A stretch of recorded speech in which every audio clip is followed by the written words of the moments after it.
Bom dia a todos e a todas. Bom, o tema do nosso estudo de hoje é retirado de um texto de Joana de Ângeles que se intitula O Médico Interno.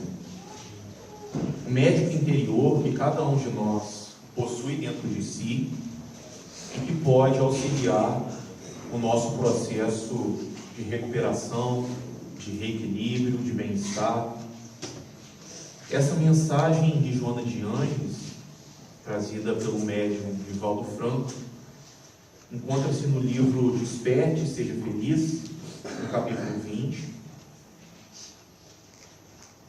Um livrinho com 30 questões que Joana de Ângeles nos traz, que são ao mesmo tempo desafios para o nosso aprendizado, para a nossa vivência cotidiana e que nos auxiliam a despertar os valores espirituais, compreendendo os ensinos de Jesus como uma proposta terapêutica, uma proposta de recuperação do nosso interior. Para aqueles que tiverem interesse de compreenderem e de aprenderem um pouco mais sobre os ensinos de Joana de Ângeles, todas as terças-feiras às 2h15 nós nos reunimos aqui para estudar os livros escritos por essa benfeitora espiritual. Então aqueles que quiserem aprender conosco estão convidados a virem e lerem conosco os ensinos de Joana. Então não vai ser possível abordar toda essa mensagem pelo nosso tempo, porém nós vamos procurar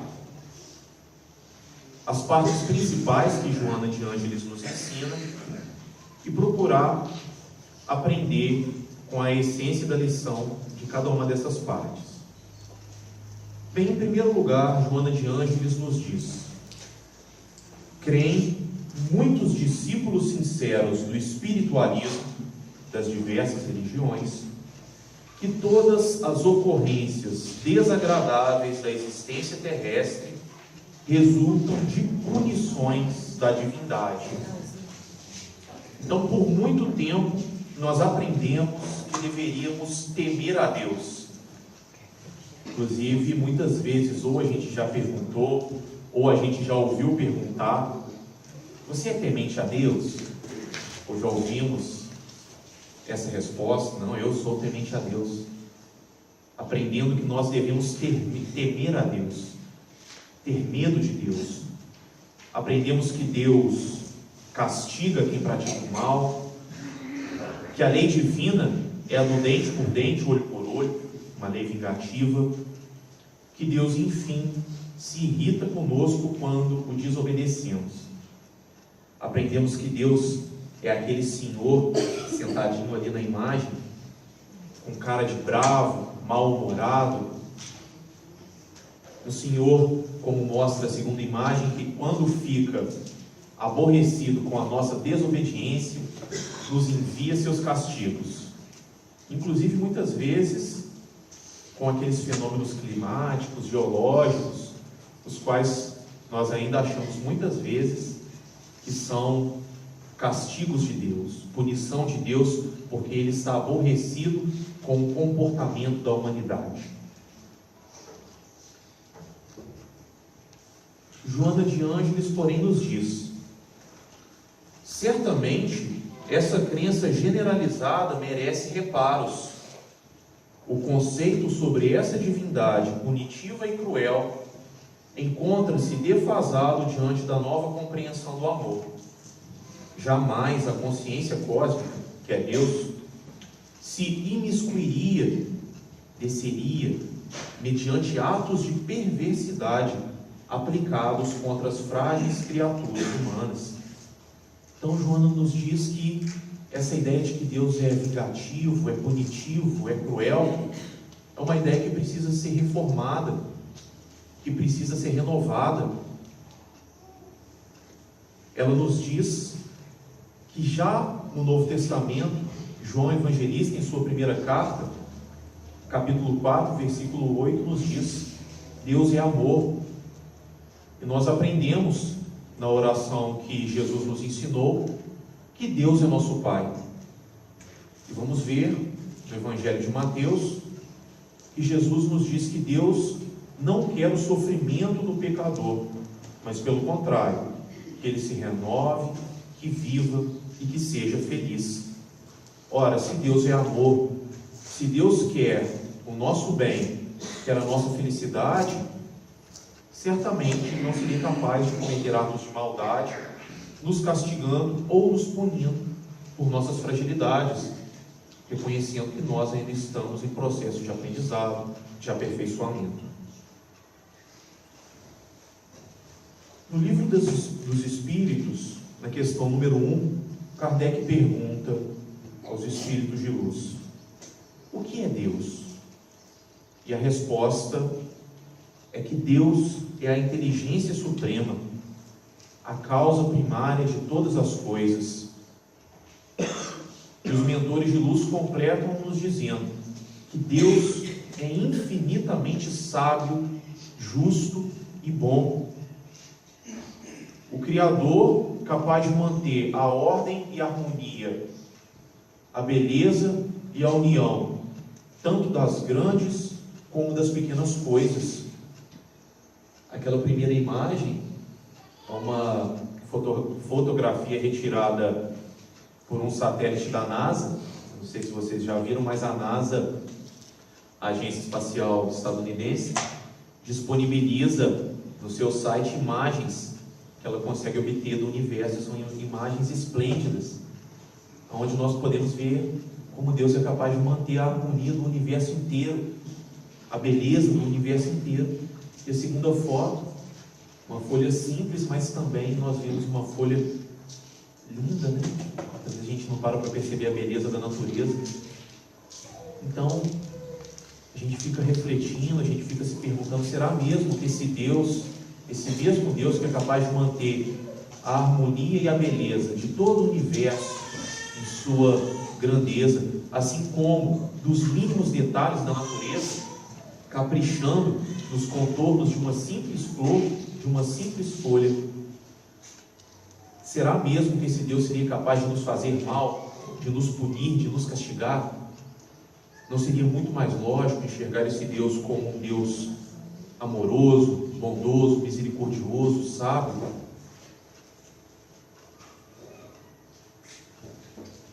Então Joana de Ângeles continua nos dizendo: Deus amor irradia-se em energia vitalizadora e reparadora, a tudo e a todos mantendo em equilíbrio, mesmo quando aparentemente algumas desconexões e desarranjos, os famosos desencontros de nossas vidas, parecem perturbá-los.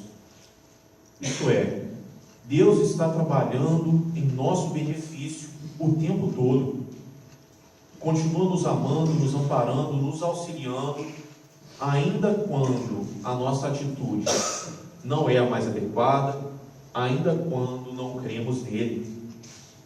Então, se sabemos que Deus trabalha em nosso benefício o tempo todo, nossos sofrimentos não são eternos, nossas dores também não são eternas, nossas dores passam, e o que precisamos pensar, o que devemos nos perguntar é o seguinte: o que posso aprender com a dor e ou as dificuldades que passo? Posso me tornar melhor e crescer espiritualmente com elas? São as questões, são as perguntas que nós devemos nos fazer, porque trabalhar em nosso favor, Deus já está fazendo o tempo todo. Joana de Ângeles diz que os sofrimentos humanos podem ser de dois tipos diferentes. Primeiramente, são aqueles sofrimentos como consequências naturais dos desgastes orgânicos. São as limitações físicas que vamos desenvolvendo com o processo do envelhecimento.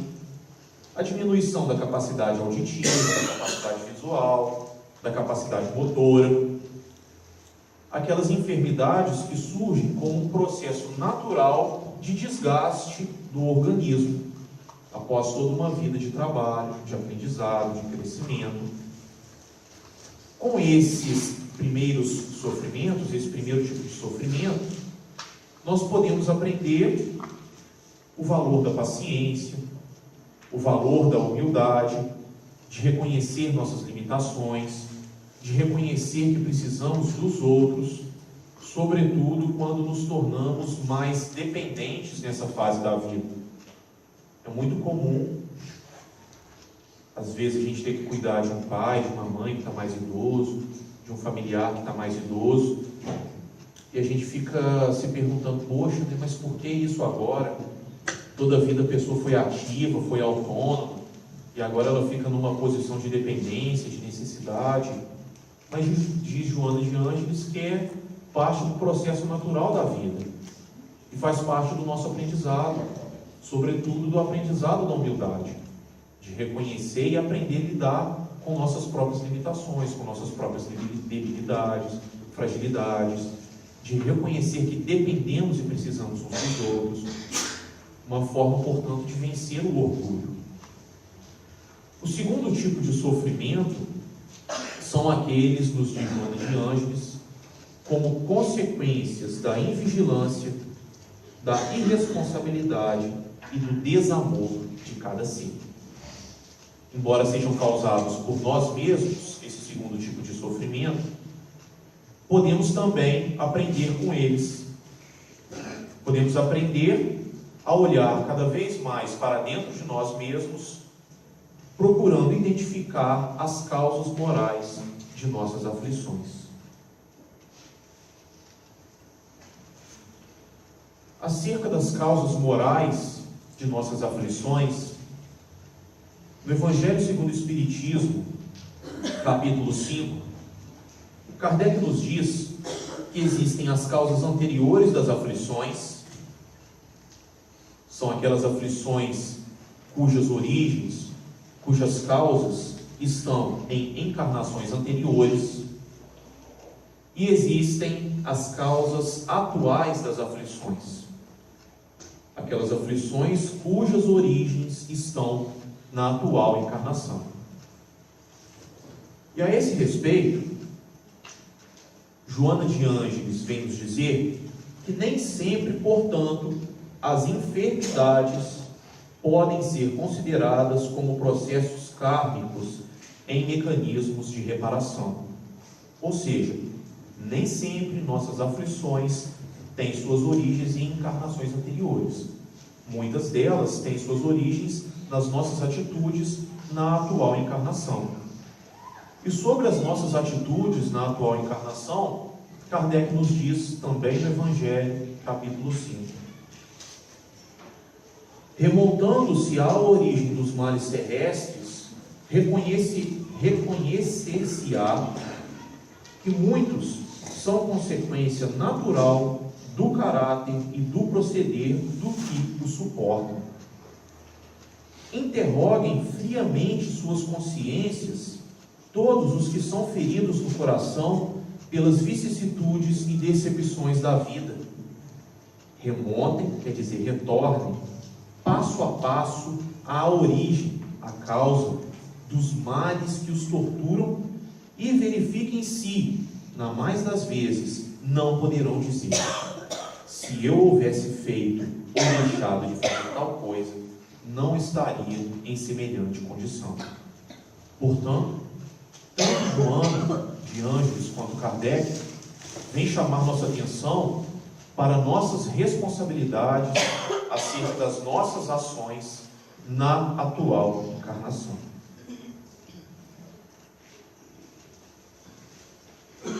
Joana continua nos dizendo que o organismo humano é excelente máquina, constituída por equipamentos delicados que são comandados pelo espírito através do cérebro. A mente representa-lhe o centro de controle que envia as mensagens mais diversas para todos os pontos de sua organização.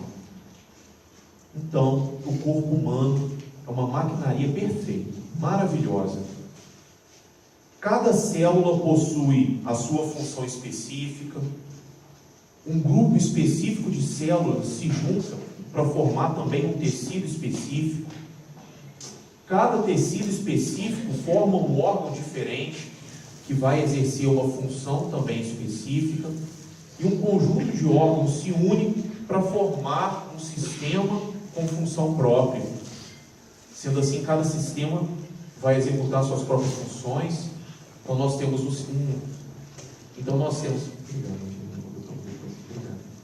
Sendo assim, então nós temos um sistema responsável só pela digestão, outro só pela respiração, outro só pela circulação sanguínea e assim por diante, de modo que o nosso corpo é uma máquina perfeita, funciona perfeitamente.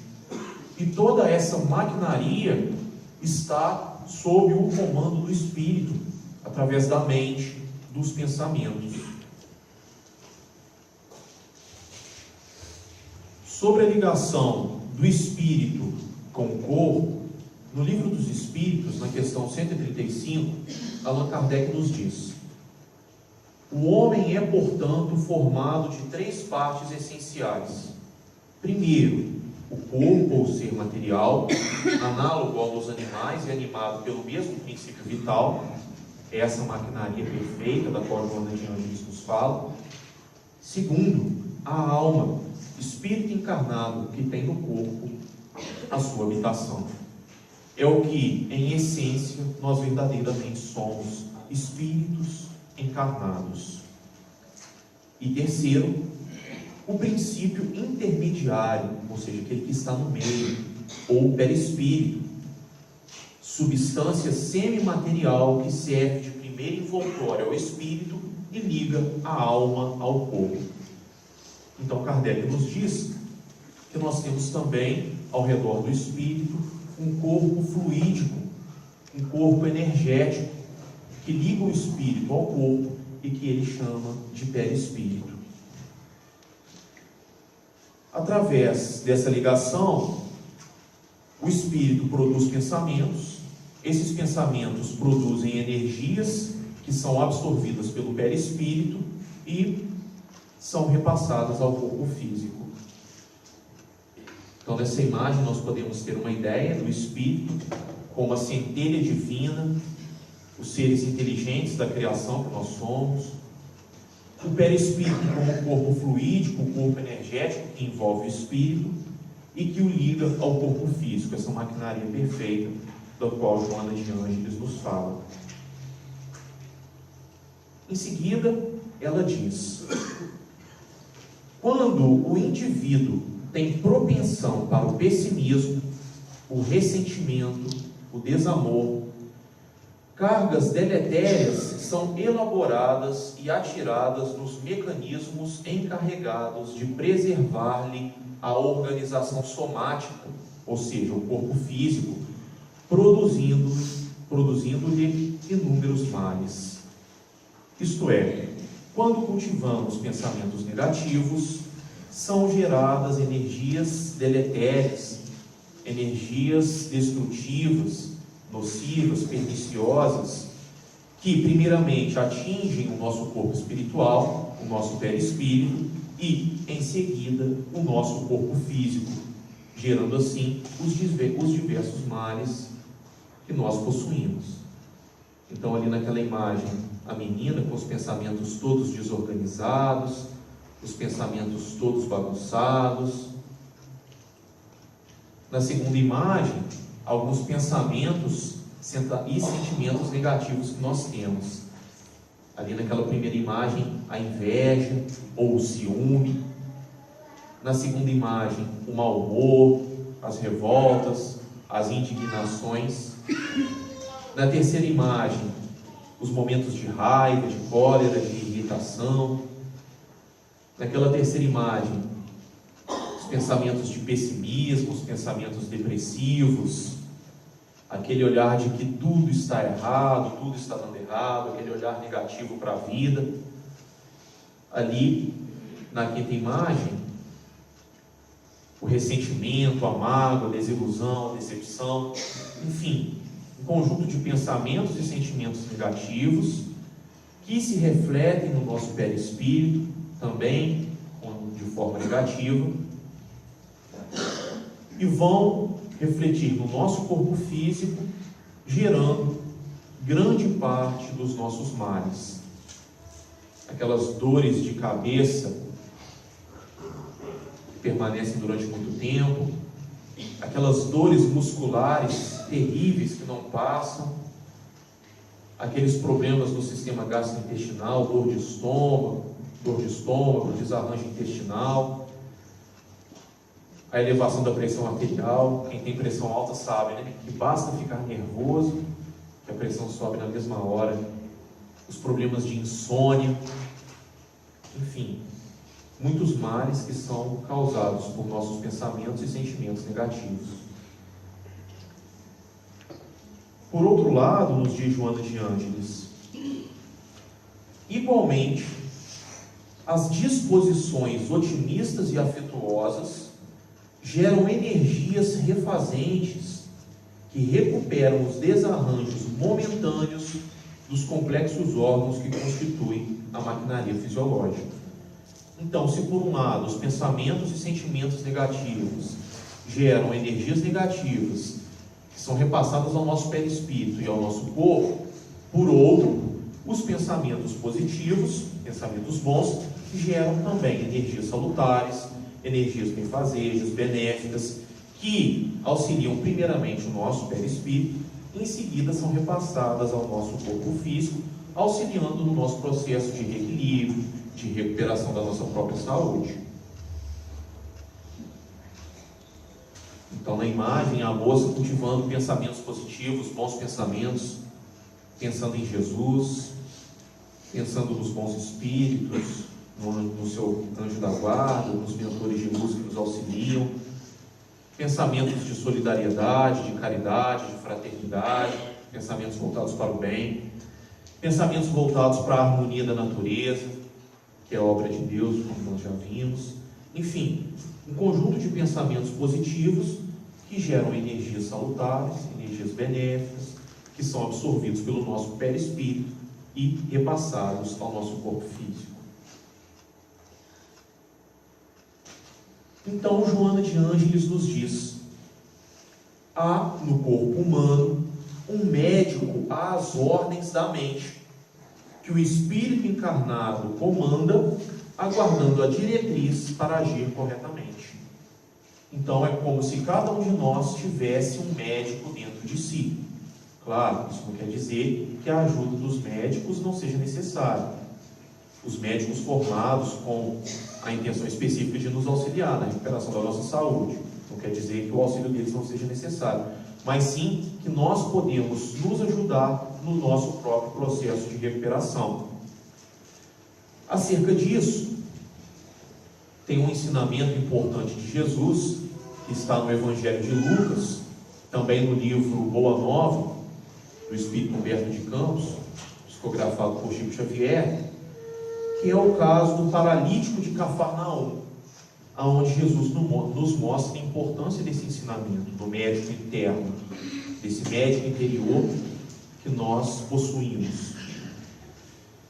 Narra tanto no Evangelho de Lucas quanto em Boa Nova que, certa vez, Jesus estava na casa de Pedro, em Cafarnaum, e ali havia uma grande multidão procurando o auxílio de Jesus. Uma multidão tão grande que não havia mais espaço para ninguém entrar. Então, o paralítico que queria receber o auxílio de Jesus foi descido por uma abertura no teto até conseguir chegar à presença do Mestre. Quando ele chega à presença de Jesus, ele diz que gostaria de ser curado, e Jesus então o cura. E daquele momento em diante ele recupera totalmente a sua saúde. Sai dali feliz, saltitante, voltando a andar com a sua saúde recuperada. Naquele mesmo dia, Jesus auxilia e cura diversas outras pessoas, e ao final do dia se senta na praia para poder meditar. Pedro, o discípulo Pedro, vê Jesus percebe que o mestre está com uma feição um pouco triste e percebe que escorrem algumas lágrimas de seus olhos. Então ele se aproxima de Jesus, sem entender muito bem o que estava acontecendo, e pergunta se Jesus estava chorando de alegria, porque afinal de contas havia ajudado muitas pessoas naquele dia. E Jesus responde justamente o contrário: não, Pedro, eu não choro de alegria, eu choro de tristeza. E Pedro, sem entender, pergunta: mas como, mestre? Como é que o senhor chora de tristeza se o senhor ajudou hoje a tanta gente? E Jesus responde: olha, Pedro, você se lembra daquele paralítico que eu curei hoje mais cedo? E Pedro responde: claro, mestre, me lembro.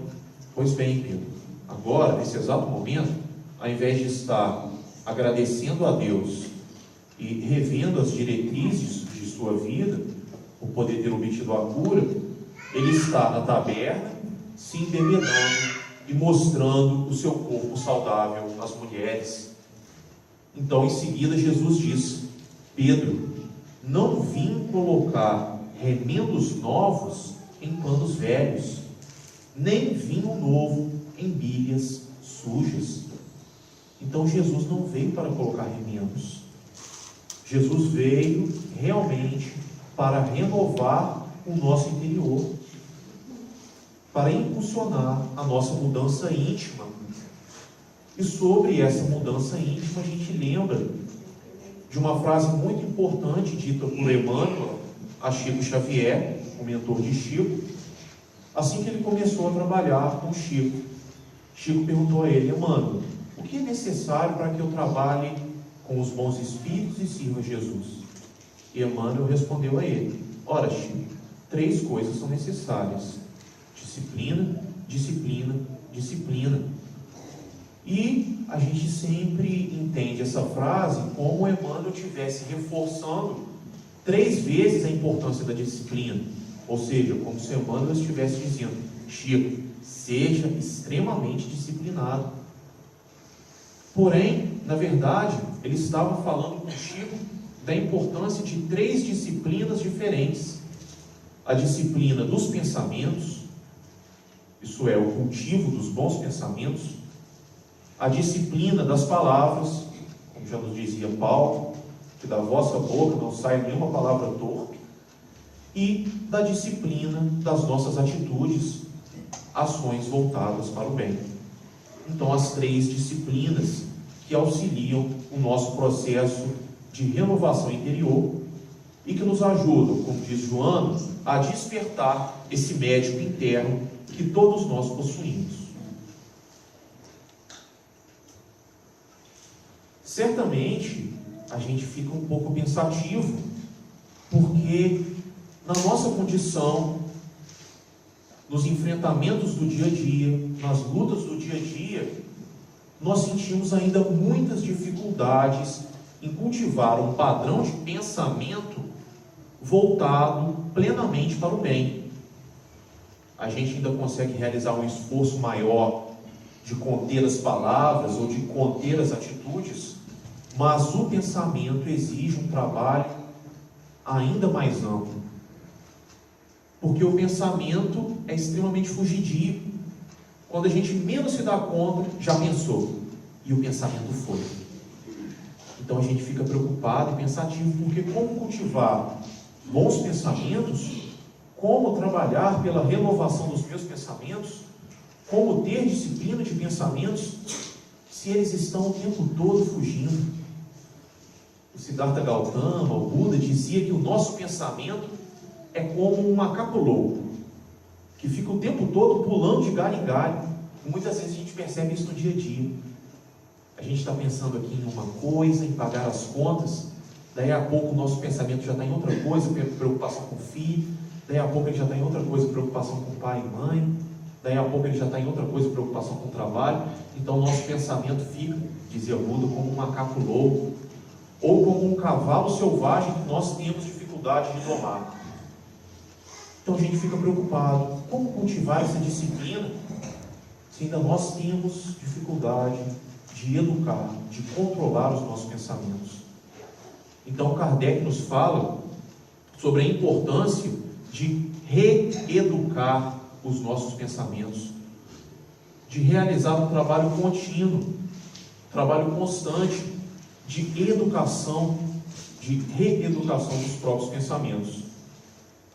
Ele nos diz, no Evangelho segundo o Espiritismo, capítulo 8, todo pensamento mau resulta, pois, da imperfeição da alma, mas, de acordo com o desejo que alimenta de depurar-se, mesmo esse mau pensamento se lhe torna uma ocasião de adiantar-se, porque ela o repele com energia. Deus, que é justo, leva em conta todas essas gradações na responsabilidade dos atos e dos pensamentos do homem. Ou seja, Deus reconhece o nosso esforço permanente em renovar e em reeducar os nossos pensamentos. Ele não exige de nós uma perfeição que ainda não está ao nosso alcance. O que é importante para nós é o esforço, o trabalho, o empenho permanente em renovar os nossos pensamentos. E a esse respeito, Joana de Ângeles diz: quando tivermos maus pensamentos, procure substituí-los por bons.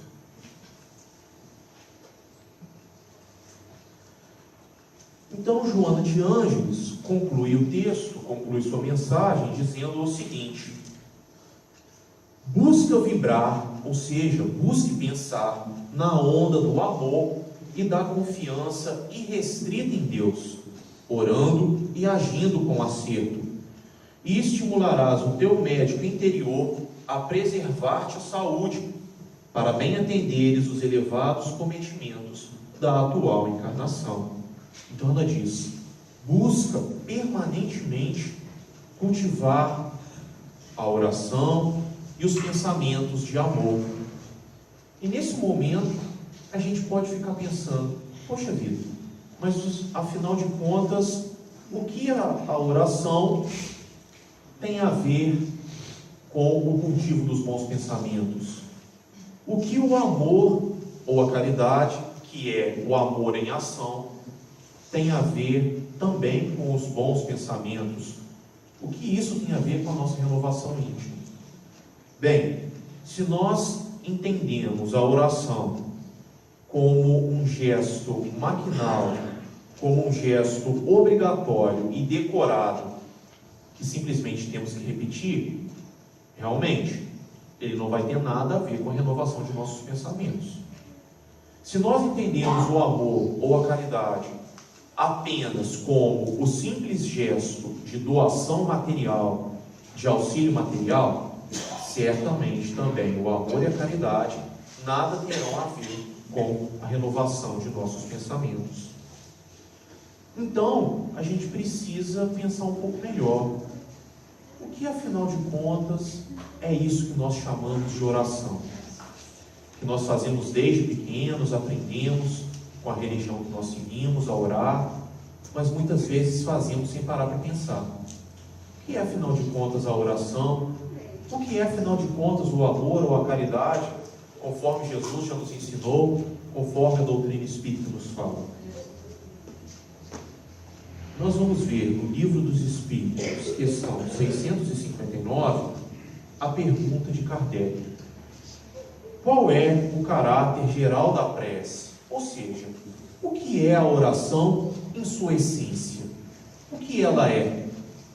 E a resposta: a prece é um ato de adoração. Orar a Deus, desculpem ali, Deus foi muito minúsculo, é pensar nele, é aproximar-se dele, é pôr-se em comunicação com ele. Há três coisas podemos propor-nos por meio da prece: louvar, pedir e agradecer.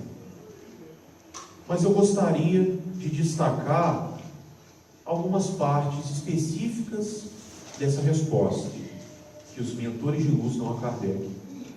A primeira deles é: orar a Deus é pensar nele, é aproximar-se dele. Então a gente lembra daquela frase de Jesus no Evangelho de Mateus: quando fordes orar, entrai no vosso quarto. A gente fica achando estranho, né?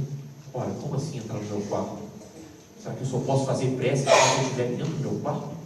Se eu for para a sala, eu não posso mais. Não, certamente não é disso que Jesus está falando. Ele está falando entre no nosso quarto íntimo, no seu departamento íntimo, no vosso foro íntimo, e pelos pensamentos entre em contato com Deus. Eleve os seus pensamentos a Deus e converse com Ele. Então, Jesus não disse, os mentores não disseram a Kardec, que prece é apenas um ato decorado. É um diálogo com Deus. E continua: há 3 coisas podemos propor-nos por meio da prece: louvar, pedir e agradecer. E esse trecho é importante porque Joana de Ângeles nos diz que, em função dos enfrentamentos, das lutas cotidianas que nós vivemos, e diante das quais muitas vezes nós nos sentimos frágeis, impotentes, incapacitados, é comum que nas nossas preces existam mais pedidos do que gestos de louvor e de agradecimento. E não há nada de errado em pedir, desde que também, nos diz Kardec, saibamos pedir. Não no sentido de pedir que as dificuldades nos sejam evitadas, mas sim de pedir a devida lucidez, a devida coragem, a devida fé, a devida capacidade de renovação, de amor, para passar por essas dificuldades, sabendo aprender com elas. Agora, acerca do louvor e da gratidão, Joana nos diz que durante os momentos em que vamos agradecer na prece, existem 3 possibilidades de agradecimento. Nós podemos agradecer por todo o bem que Deus nos proporciona, por todo o bem que Deus permite que nos chegue, e basta que cada um de nós pare para pensar um minuto e olhar para a própria vida e procurar identificar quais são as inúmeras bênçãos que Deus me concede todos os dias. Nas coisas mais simples que muitas vezes nós não sabemos valorizar, mas que são as mais importantes. Ela diz que uma segunda forma de agradecer é a gratidão a Deus pelos males que, em sua misericórdia, Ele impede que nos cheguem. Quais são todas as situações negativas que poderiam chegar na nossa vida, mas que Deus impede que chegue? Por misericórdia, por compaixão. É uma segunda forma de gratidão, diz Joana de Ângeles.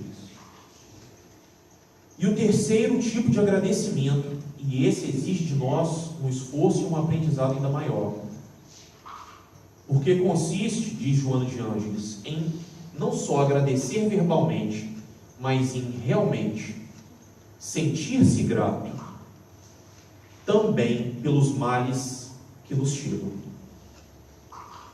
E esse é um pouco mais difícil, porque nos dizem os mentores, nós não gostamos de remédio amargo. O remédio amargo desagrada o nosso paladar. Então a gente tem dificuldade de agradecer quando as situações da vida são um pouco mais ásperas. Porém, são as situações nas quais nós temos as maiores oportunidades de crescer, de renovar e de aprender.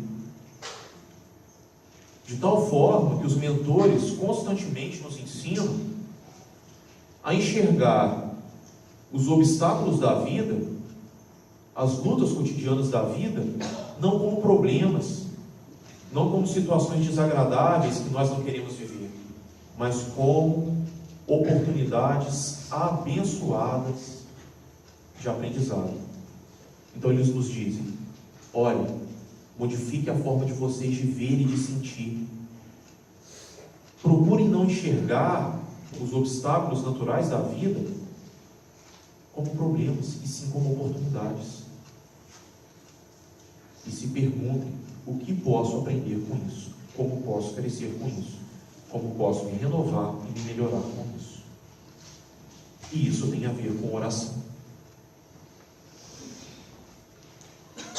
Em seguida, vamos refletir sobre a essência do ensinamento do amor e do ensinamento da caridade.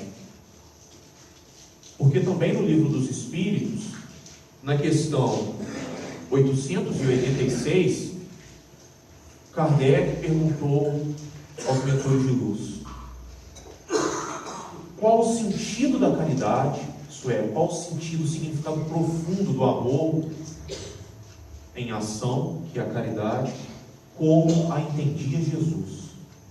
Quando Jesus nos ensinou o amor, do que, afinal de contas, ele estava falando? E a resposta: benevolência para com todos, fazer o bem a todos,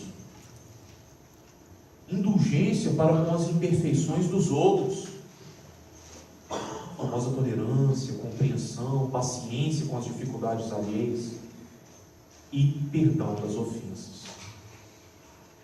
No Evangelho segundo o Espiritismo, Irmã Rosália vem nos dizer, através de uma psicografia, que nós podemos pensar em duas formas de amor ou de caridade: a caridade material, aquela que é sem dúvida importante e que é representada por gestos de auxílio material ao próximo, seja fornecendo alimento, agasalho. O próprio Jesus diz: quando derdes de comer, quando derdes de beber, quando derdes de vestir a um desses pequeninos, é a mim mesmo que o fazeis. Então, certamente, a caridade material é importante, e Jesus já o disse.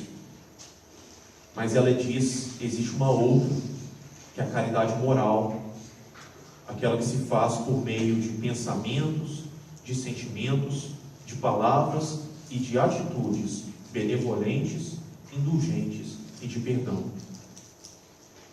E a esse respeito, a mensagem sobre a paciência que nos é trazida no Evangelho segundo o Espiritismo nos diz: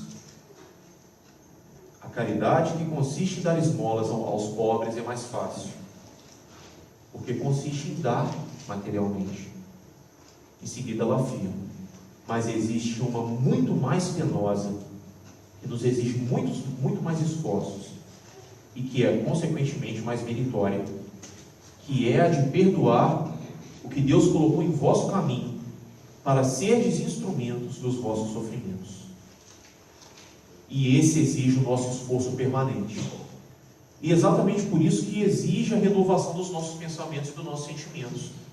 Porque aqui Jesus está falando de um amor que brota do fundo da alma, e que, brotando do fundo da alma, se espalha nas minhas ações com o próximo. E quando ele diz de atitudes benevolentes, ele está também falando de pensamentos benevolentes. E aí é uma dificuldade, porque nós temos uma tendência muito grande a julgar o próximo pelo pensamento. E julgamos com muita facilidade. Tiramos conclusões precipitadas de alguma pessoa sem sequer conhecê-lo, apenas pela aparência. Então temos uma dificuldade sim de exercer a benevolência pelo pensamento. Temos também a dificuldade de exercer a indulgência ou a tolerância, porque o nosso olhar, em primeiro lugar, enxerga os defeitos dos outros. Então nós sempre colocamos em primeiro lugar os defeitos dos outros. E a gente diz que o outro é que é o difícil. Então, meu marido é muito difícil, minha esposa é muito difícil, meu pai e minha mãe são dificílimos, e eu é que sou fácil. Eu sou facinho. O difícil não é o outro. Certamente o outro pode ter as suas dificuldades, mas o difícil sou eu, que ainda não aprendi a cultivar a compreensão, as dificuldades alheias, a paciência, a tolerância. E certamente é um esforço que Jesus pede e nos orienta. Um esforço constante de reeducação, um trabalho constante de renovação. E, em terceiro lugar, o perdão das ofensas. Perdão esse que nos diz Joana de Ângeles, conforme nós estudamos nessa última terça-feira, no capítulo sobre a reconciliação com os adversários, que é não o processo de esquecimento do mal que nos foi feito, porque esquecer é impossível, está registrado na minha memória, a menos que eu queira pegar uma borracha e apagar da minha memória. Então, o perdão não é o esquecimento. Ela diz que o perdão é a superação do sentimento de mágoa. Ela não diz que se trata de esquecer o mal que foi feito. Ela diz que se trata de superar a mágoa, de superar o ressentimento, de superar a decepção com os outros, a desilusão com os outros. Inclusive, porque sou eu mesmo quem causa essa mágoa, essa decepção e essa desilusão a mim mesmo. Porque eu só me magoo, eu só me decepciono, eu só me desiludo quando eu espero do outro aquilo que o outro ainda não pode me oferecer. Então, como ele não me ofereceu aquilo que eu acho que ele deveria me oferecer, eu me magoo, eu me melindro. Mas ele não podia oferecer. Então fui eu que esperei mais do que devia. Então nos mostra Joana, só se desilude aquele que em primeiro lugar se ilude. Então é importante amar o outro com suas limitações, com suas dificuldades, com aquilo que o outro ainda não pode oferecer. E com tudo isso, nós encerramos as reflexões que Joana de Ângeles nos traz sobre o médico interno. Esse médico que cada um de nós pode cultivar dentro de si, quando deixa os ensinamentos de Jesus falar mais alto, dentro da mente e do coração. Procura cultivá-los cotidianamente, como um esforço, um trabalho a se conquistar. Sobretudo, na relação com os outros, que são certamente os nossos melhores mestres, os nossos melhores professores, pois não há como aprender a ser melhor e a amar sem o contato e o convívio com os outros. Então vamos seguir no dia de hoje, procurando aprender com o mestre, com as orientações que recebemos. Obrigado a todos pela atenção e sigamos todos em paz. Um bom dia a todos.